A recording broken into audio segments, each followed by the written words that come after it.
NumPy is one of the most important packages in Python for numerical computations and scientific computation. We'll see and motivate why NumPy is required and introduce you to some basics of NumPy. NumPy is extensively used in data science, machine learning, and AI. And actually, NumPy is used in a lot of scientific areas, not just in machine learning AI. For example, for physics, in computer graphics, lots of areas. It's one of the most powerful numerical processing libraries in whole of Python. Now, what does NumPy contain? NumPy contains objects, or it contains some representations of integers and floating point numbers. It also has containers, like it has lists and dictionaries internally built so that we can do mathematical computations very efficiently. So what NumPy provides us is basically an extension to Python for multidimensional arrays. See, I can create a multidimensional array in Python, right, using existing data structures like lists, right? I can create that, but NumPy provides us much more efficient. I'll prove that to you in a while, that NumPy provides much more efficient representations of multidimensional arrays. And mathematics, what is a multidimensional array? This is a one-dimensional array, or it's also called a vector or an array, right? So an array like this is a 2D. This is a 1D array. This is a 2D array, a matrix, right? A 2D array is like a matrix. A 1D array is like a vector or an array or a simple array. What about a 3D three-dimensional array? Three-dimensional array is like a cube. Three-dimensional array can be thought of as a cube, where you have cells in a cube, right? You have a cell in a cube and data is stored in each cell. Okay. Similarly, you can have four-dimensional arrays and so on and so forth. You can have n-dimensional arrays just the way you have 1, 2, 3. Of course, I can't draw an n-dimensional array like a 4 or a 10-dimensional array on this surface. Okay, but intuitively it makes sense. Now, what it does is its implementations, NumPy's implementations of all of these multidimensional arrays is very close to hardware, and hence it is super efficient. And it's designed for scientific computations by making it extremely convenient for us. Wherever we need a multidimensional array, it's much more efficient and much more convenient for us to use NumPy arrays. And oftentimes this is referred to as array oriented computing, just like, because array is the central data structure in whole of NumPy. So NumPy provides us an array oriented computation, and as soon as you have n-dimensional arrays, all of scientific computing, mathematics, most of mathematical operations can be very efficiently done. If can be modeled as n-dimensional arrays, and if you have a nice package which can help us do that efficiently and conveniently, it's better to use it. Let me prove to you first that NumPy is very efficient. Okay. Before we go ahead, let's see how to create a simple array in NumPy. It's very simple. There are two simple ways of creating an array. So first of all, you have to import NumPy. I'm importing NumPy with an alias of np. Now if I say np.array, and if I give a list here, remember this is a list here. What I'm giving to this is a list, right? What it creates is, it takes the list as input and it represents this list internally as a NumPy array. And when I print a, I get this. It looks like a list, but it's actually a NumPy array. Similarly, if I want to create a NumPy array of all the numbers between 0 to 9, I can just simply use the arrange function here. np.arrange10 will create a NumPy array for me with values from 0 to 9. Right? These are two simple ways. You can explicitly give a list, or you can say I want numbers between 0 to 9 or 0 to n minus 1. Those are two simple ways. Now, since I've been claiming to you that NumPy arrays are much more efficient, let me prove that to you. Okay. So let's assume I use a list. Here I'm creating a list, right? Here with this I'm creating a list, right? Within the range of 0 to 999. So this creates a list of values between 0 to 999. Now what I'm doing here in this line, I'll come to what time it is in a second. What I'm doing here is I'm computing the square of each of these numbers, See, I'm saying create a new, see what I'm doing with this. Here I'm saying create a new list. This is basically creating a new list. Create a new list such that the elements of the list are squares of elements. So for I in L, See, L is my original list, right? For I in L, compute I square. This is I power 2, right? And I'm creating a new list with all the squares. That's what I'm doing here. So what am I doing? I'm basically, from here, I'm creating a list of 0, 1, 4, 9, so on and so forth, 999 square. Okay, this, from this list, I'm trying to create this list using this one line code. Now what this percentage time it does, this is a very, very interesting operator or a function, if you want to think about it that way, in Python, where it runs this operation multiple times. It repeats the same thing multiple times, and it measures how much time it took per iteration.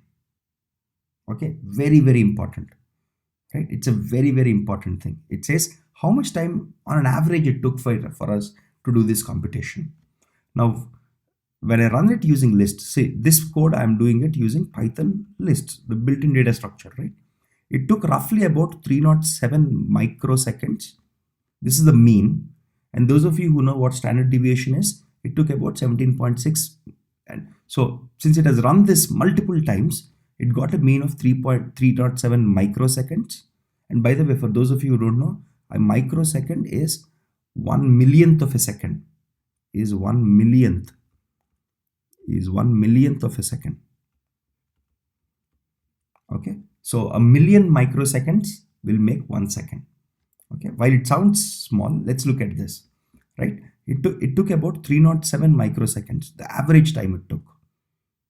In our probability and statistics and exploratory data analysis, we understand about mean and standard deviation. Forget about the standard deviation, it's not very important right now, but the most important thing is the mean, right? Now let's try to do the same operation. What did we do? We took 1000 numbers and we computed the square of the 1000 numbers, and it took us about 307 microseconds, right? Now if I do the same thing using NumPy, here I'm creating a NumPy array. Here I'm doing the same thing. Here I'm creating a NumPy array of numbers between 0 to 999, right? And I'm saying a power 2. Which means I'm squaring each of the elements in this NumPy array. And I'm also using percentage time it here. It says that it took exactly roughly the mean value is 1.35 microseconds. Now, the most important thing we have to do is we have to compare these two numbers. Just look at these two numbers. If I use lists, it took me about 307 microseconds. If I use NumPy, it took me roughly about 1.35 microseconds. This is almost roughly like 200 times more than 200 times actually, right? This is way, see, even though microsecond might seem too small, compared to NumPy's implementation of computing the exponent, the list implementation is almost 200 times slower. This is what I've been saying, that NumPy is both memory efficient and it's super fast computations. It's almost 200 times faster. Imagine doing this for a very, very large computation. What we've done here is a very, very simple computation, very, very easy computation. But even for this simple and easy computation, NumPy was 200 times faster than lists, right? So I hope with this, you're convinced, with this simple experiment, you're convinced that NumPy is both memory efficient and it provides us extremely fast numerical operations. Now let's look at, with that behind us, now let's understand how to create NumPy arrays. It's very, very simple. Let's look at how to create a one-dimensional array. We just saw this, right? So I can create a NumPy array by giving a list of numbers. Once I give a list, it creates an array. If I just say A, it doesn't say it's a list, it says it's an array, which means it's a NumPy array. Now I can find the number of dimensions. This is a one-dimensional array, right? So if I say a.endim, it gives me 1, which means it's a one-dimensional array. I can also ask for the shape. So this has what? This has 4 elements, right?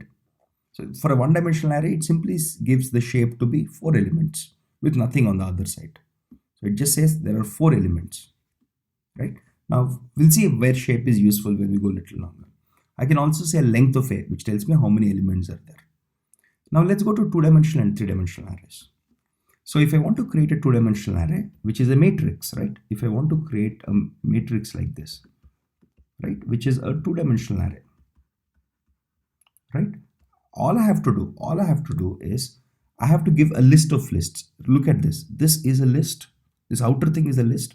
This inner thing is also a list. So if we create a list of lists, NumPy will take each list as a row. This it will take it as a row. This it will take it as a row. And it creates this two-dimensional array, as you can see here.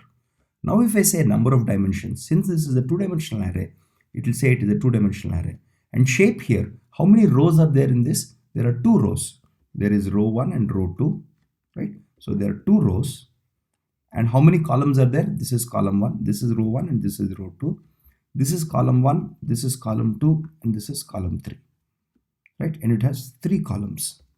So it will say that the shape of this matrix or the shape of this NumPy array is 2 by 3, 2 comma 3. Okay. Now if you say length of b, it returns the size of the first dimension, right? So look at it. Now if you say length of b, that's a difference between shape and length. Shape tells you we have an array like this, right? We have an array like this, which is 2 rows and 3 columns. This is how we write it in matrix notation. In matrix notation, at the end of this matrix, we say this is the number of rows and this is the number of columns. This is the standard mathematical notation of doing it. You might have come across this in your 11th grade or 10th grade when you're learning about matrices. Length of b basically gives me the size of the first dimension, which is 2 here, or the number of rows. Okay, now how to create 3-dimensional arrays. So we learned about 2-dimensional arrays, right? Now let's see how to compute 3-dimensional arrays. So here I have my lists, right? These are 2 small lists, and this is a bigger list, and this is the biggest list. So I have list within a list within a list, right? If you think about it, because this is the innermost list, this is a second layer of list, this is a third layer of list. So I have list within a list within a list. When I create this, what happens actually is it creates a 3-dimensional array. It creates a 3-dimensional array for me. And how does that array actually look like? It has 0, 1, 2, 3. I need to show it to you in 3D. It's a little tricky. Okay, let me try to do that. 4, 5, 6, 7.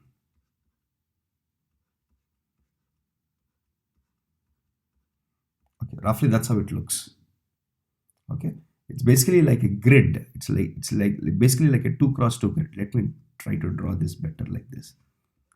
Okay, here I have 0, here I have 1, here I have 2, here I have 3, here I have 4, 5, 6, and 7.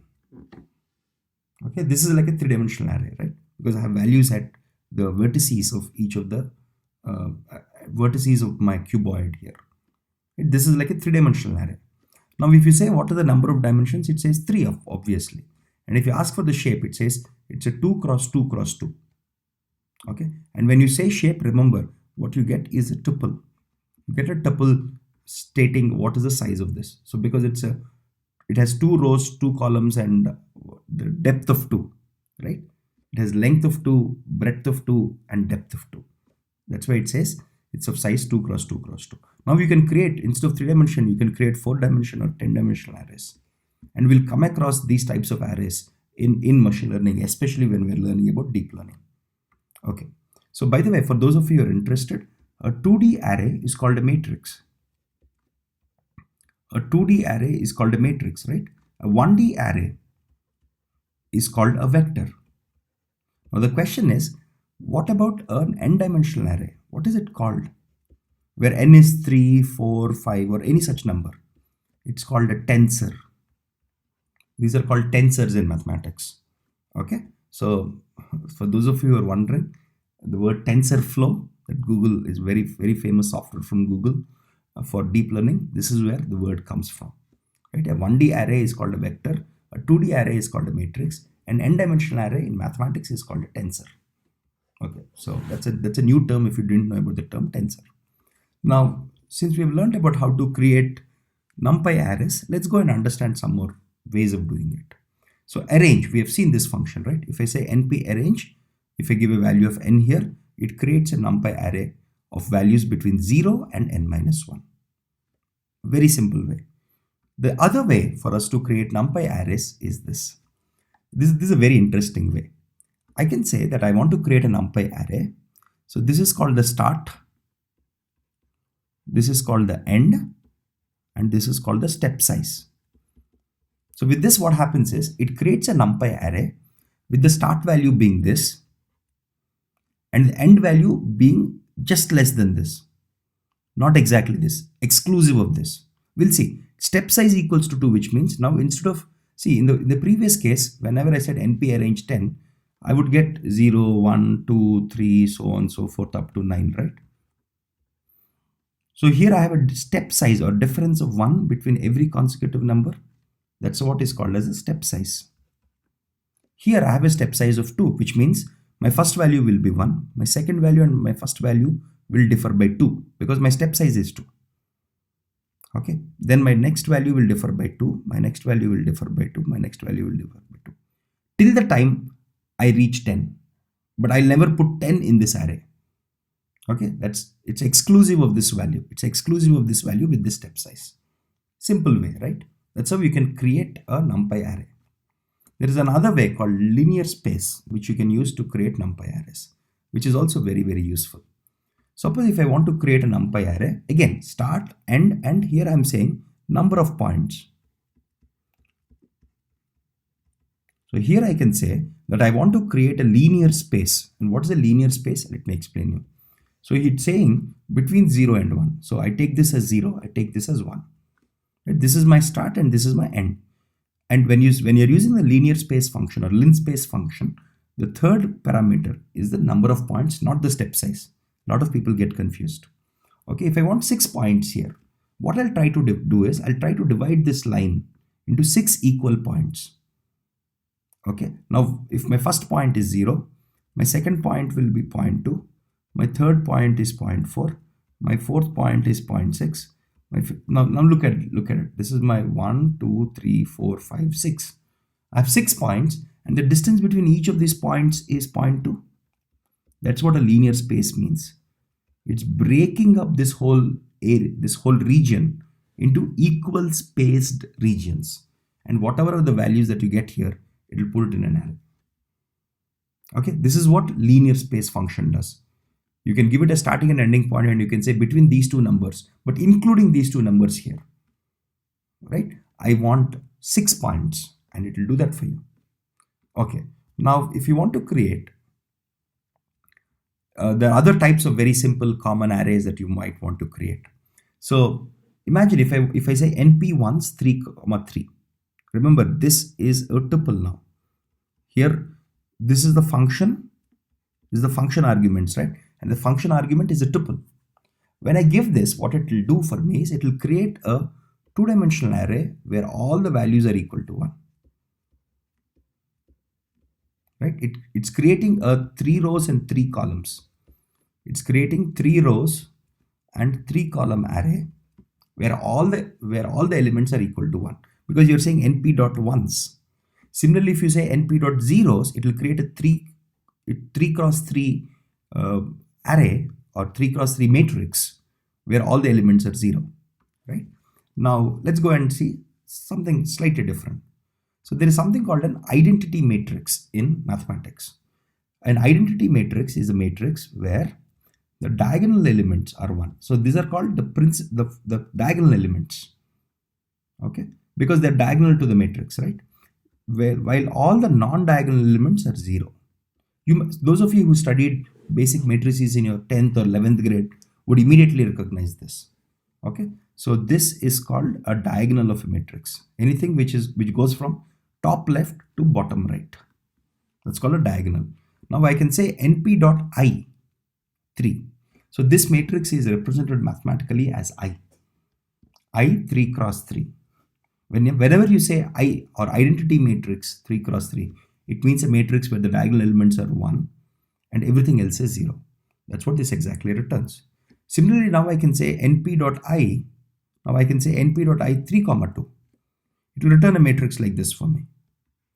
okay, where this diagonal elements go from top right to bottom left, right? So these diagonal elements are 1, everything else is 0, right? Very, very simple. We use identity matrices a lot in mathematics, and you'll come across this identity matrix when we do machine learning and data science extensively.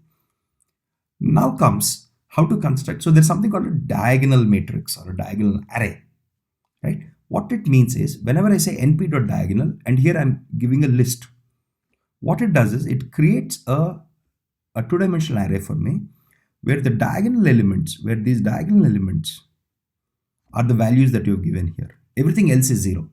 All other values are 0. If you notice, only the diagonal elements are whatever values you give here. So if you give 4 values, it creates a 4 cross 4 matrix with the diagonal elements being equal to that, right? Extremely simple. Now if you want to print the diagonal elements of a matrix, that's also very simple. Now here I have a matrix A where the diagonal elements are 1, 2, 3, 4. If I say np.diagonal A, because for matrix A, I'm asking it the question, what are the diagonal elements? It will return me a NumPy array with all the 4 values. Extremely simple again. Excuse me. Sorry. So now let's see how to create random numbers, because sometimes, actually a lot of times in machine learning, we will have to create random arrays and random matrices, because there is some powerful properties of random matrices and random vectors that we'll learn later. But what I can do here is I can say np.random.rand. Okay, this is the function and this is the package it is in. If I say np.random, np is your NumPy package, right? Random is your sub package and rand is your module. Random is your module, rand is your function. Now if I say np.random.rand4, it returns me an array. It returns me an array of size 4. This has 4 elements, right? And these elements are random numbers. We will learn in exploratory data analysis and in probability and statistics that there are different types of random numbers. This random number is called a uniform distributed random number. There is another type of random number called a Gaussian distributed or a standard normal variate. If you want those values, because there are different types of random numbers.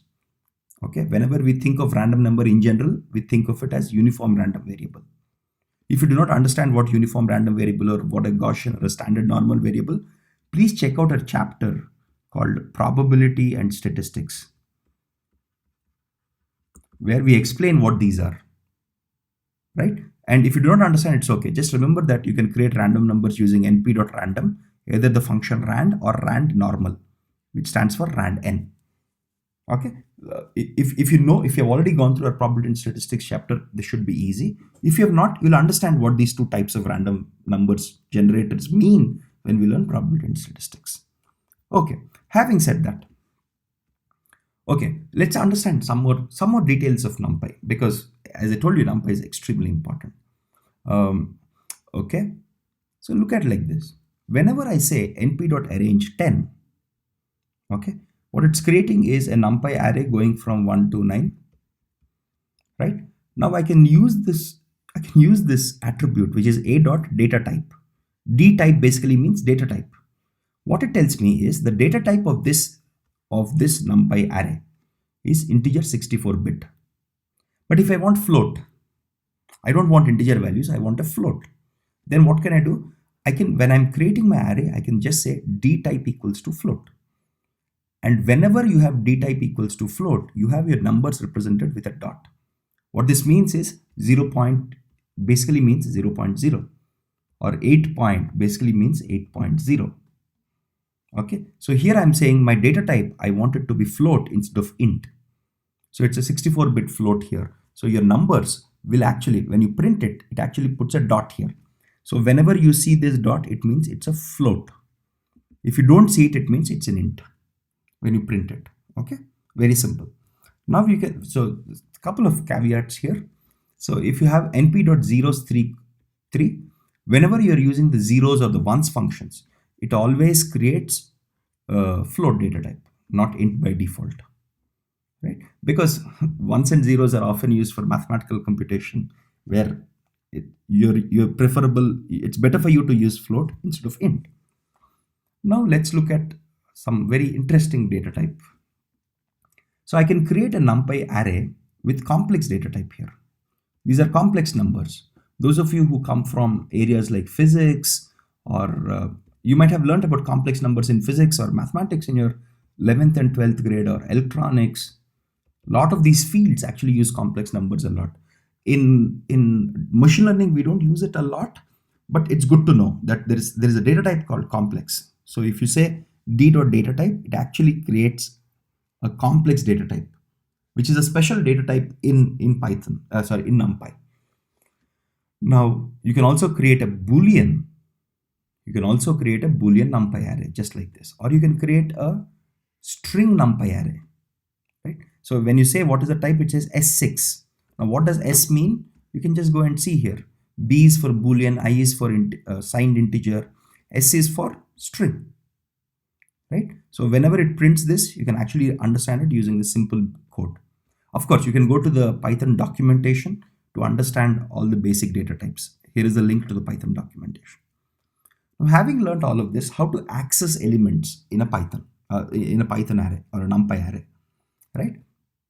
Suppose imagine if I have an NumPy array like this. This creates an array from 0 to 9.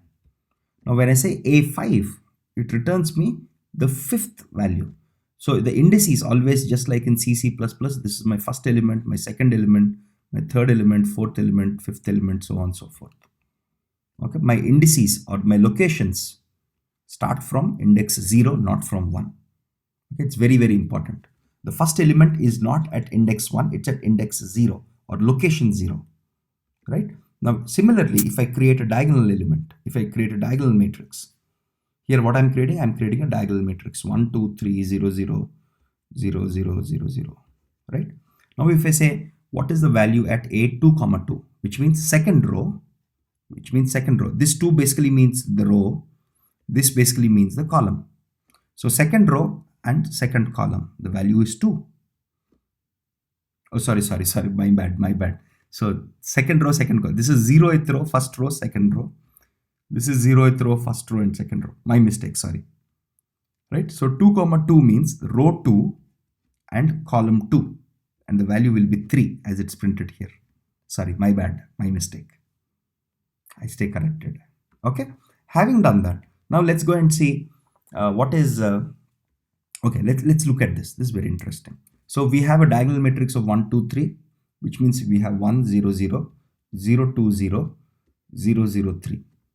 And this index is 0, this index is 1, this index is 2, this index is 0, this index is 1, this index is 2.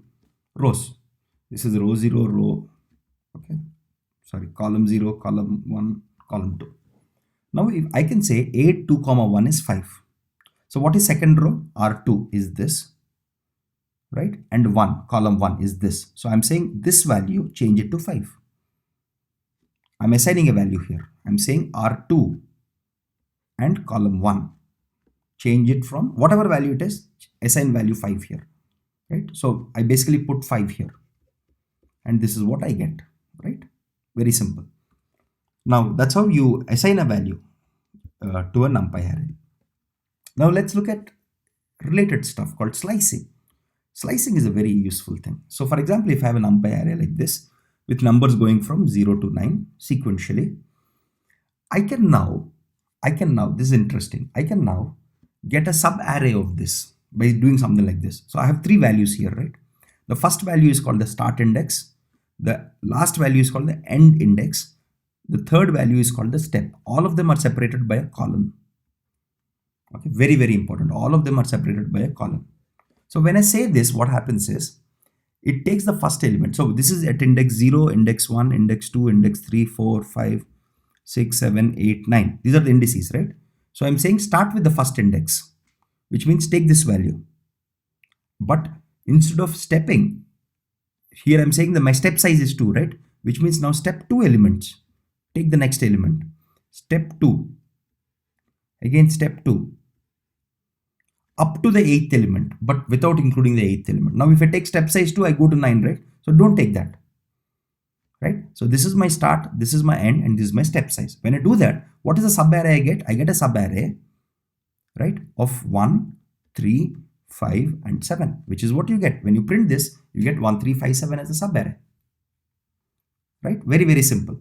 So this is a very, very interesting form of getting sub arrays the way you need, right? Now, similarly, if I say, let's look at a slightly different operator, right? Here, when I say np.arrange 10, I have basically 0, 1, 2, 3, so on and so forth up to 10. Sorry, up to 9. Right? Now I can say a 5 colon. If I leave this empty, it means up to the end. Up to the end of the array. So here what I'm saying here is change from the 5th element to the last element. Make all the values equal to 10. So this is my first 0th element, first element, second element, third element, fourth element, fifth element, 7, 8, 9. So what I'm doing here is from 5th element up to end, change all the values to 10. And that's what it has exactly done. Right? Very useful. Now this is what my array A contains. Now I can do some more interesting things. Here I'm saying B equals to np.arrange 5. So what does B contain? 0, 1, 2, 3, 4. 5 elements, right? Literally. Now, if I do this type of indexing, so when I say B colon minus 1. So what does colon here mean? It means from the start, because I left it empty, right? From the start or from 0. Here I left it empty, which means end, which means the length of the array. Here I'm saying minus 1. What minus 1 means is, see, when I said 2 or when I gave any other value, it is basically stepping in this direction, right? If I gave it 2, it would step to 2 steps, right? Now when I give it minus 1, it will step in the reverse order. So minus 1 basically means the reverse order here. Now what B colon minus 1 is equal to, basically take this array and process it in reverse order. This will create an array which is 4, 3, 2, 1, 0. This is what it will create. Now I am saying A 5 colon, which means from the 5th element onwards, I want this to be equal to the reverse of B.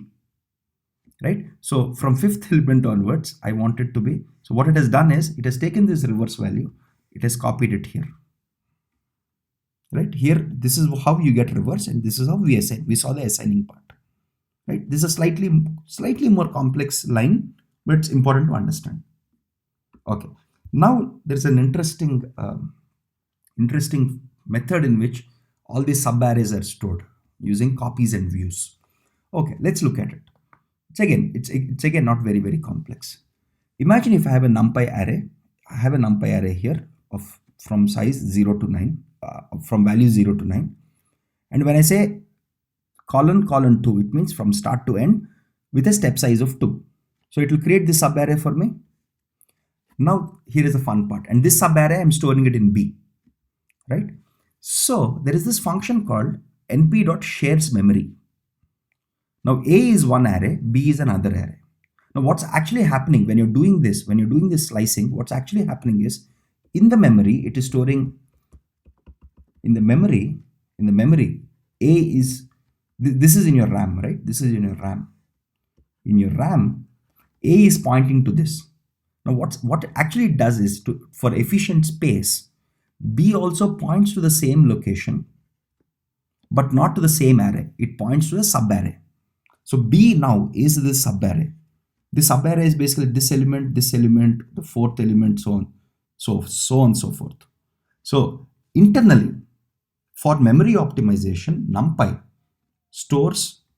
points to the same memory location, but using something called a view. So view basically means I'm not creating a copy of the array. Instead of creating a copy of the array, I'm using some other methodology, so that the methodology is called creating a view, such that I'm being space efficient, so that I don't copy the same thing and I eat up space, right? So how can you check whether they're taking the same space or not? You can just use the function np.shares memory. If you give two arrays, it returns true, which means they both are sharing the memory. Literally, they're sharing the memory. Okay. So when two variables of different names share memory, they're probably sharing it using the concept of views. How it is internally implemented is beyond the scope of this class, because for that you'll have to see how NumPy's designers implemented views internally. There are multiple techniques on implementing views. Okay, now let's do a slightly different thing. Now I have, because A and B are pointing to the same memory location, if I say B0 equals to 10, okay, and if I print B, my B used to be 0, 2, 4, 6, 8, right? Now I changed my B0 to 10. So my B looks like this, but my A also will get modified. My A, when I print now, is no more 0, 1, 2, 3. It's basically 10, 1, 2, 3. Because A and B are pointing to the same location in memory. And hence, if you modify B, your A also will get modified. This is a very, very important thing, because you might imagine that only B will get modified and A will not get modified. No, if you're slicing, A and B share the same common memory space, and hence you'll find this. What is the workaround? If you want to force a copy, you can say that, okay, I want this, and if you say use the copy function, then if you say shares memory, they don't share memory anymore. So when you do the copy function, A will point to its own location, C will point to its own location. If you want to force a copy, right? Now if you change C, A will not get changed as you expect. Here I'm changing C0 to 10, but my A0 still remains 0, right? So if you want to force copy, you can do it using, you can do it using copy function. Now here is something called a fancy indexing. This is actually very, very interesting. Imagine if I have some random numbers. Okay, suppose if I have some random, again, this is another form of creating random numbers.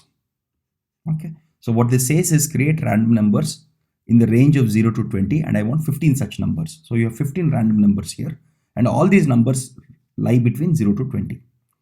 Now I can create something called a mask. Let me explain what mask is. Now here, look at it. This is a Boolean expression.